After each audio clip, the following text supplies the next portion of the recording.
Secunderabad cantonment board nominated gazette మరో సంవత్సరానికి పొడిగించడంతో MLA Shri Ganesh అసంతృప్తి వ్యక్తం చేశారు.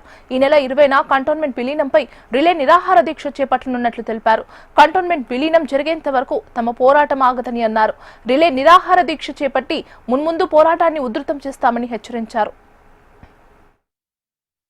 కంటోన్మెంట్ బోర్డుని విలీనం చేయాలనేది ఏదైతే మూమెంట్ తీసుకున్నామో మొన్న ఏదైతే కేంద్ర ప్రభుత్వం మళ్ళీ నామినేటెడ్ వ్యవస్థని కంటిన్యూ చేస్తున్నట్టు ఏదైతే నోటిఫికేషన్ ఇస్తున్నారో దాన్ని వ్యతిరేకిస్తూ 2018 నుంచి ఈ కంటోన్మెంట్ విలీనం చేయాలా, కంటోన్మెంట్ బోర్డు నుంచి ఓటు హక్కు తొలగించినప్పటి నుంచి నేను అప్పుడు కూడా నిరాహార దీక్ష చేశాను. ఈ కంటోన్మెంట్ పాలనతోటి ప్రజలకు ఎంత నష్టం అవుతుందో, అదేవిధంగా నేను ఏం బాధ్యత లేనప్పుడు చూసిన విధం వేరుంది. బాధ్యత వచ్చిన తర్వాత ఈ కంటోన్మెంట్ బోర్డు ఈ స్టేటు ఈ సిస్టమ్ ద్వారా ఎంతో నష్టం జరుగుతుంది. కాబట్టి సిస్టమ్ మేలు జరగాలంటే కంటోన్మెంట్ బోర్డుని స్టేట్ గవర్నమెంట్ లో విలీనం చేసినప్పుడే కంటోన్మెంట్ కాన్స్టిట్యున్సీ కూడా బాగా డెవలప్మెంట్ అవుతుందని పూర్తిగా అవగాహనతోటి నమ్ముతున్నాను. అదే కాకుండా ఏ వ్యవస్థలైనా కూడా ఎక్కడైనా బోర్డు ఎలక్షన్లు కావచ్చు, కార్పొరేషన్ ఎలక్షన్ కావచ్చు, సర్పంచ్ ఎలక్షన్ కావచ్చు, మున్సిపల్ ఎలక్షన్స్ కావచ్చు, ఎలక్షన్లు జరగాలి స్థానిక సంస్థలు.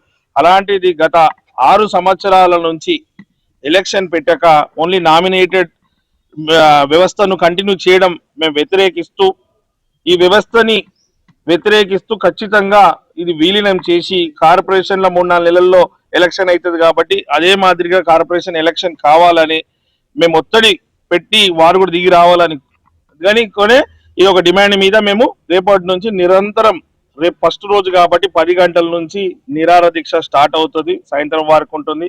ఎల్లుండి నుంచి 9 గంటలకే స్టార్ట్ అవుతుంది. కాబట్టి రోజు నేను కూర్చుంటాను. అనేక మంది సంఘాలు కావచ్చు, ఇప్పుడు కాంగ్రెస్ పార్టీకి సంబంధించిన మహిళా నాయకులు, మహిళా కాంగ్రెస్, యూత్ కాంగ్రెస్ వాళ్ళు, ఎన్ఎస్సీఐలు, దాంతో పాటు కాలనీ వాళ్ళు, బస్తీ వాళ్ళు కూడా నిన్నటి నుంచి ఫోన్లు చేసి వాళ్ళు కూడా వచ్చి కూర్చుంటాం. ఇది అనేక సంవత్సరాల నుంచి బోర్డు ద్వారా మాకు నష్టం అవుతుంది.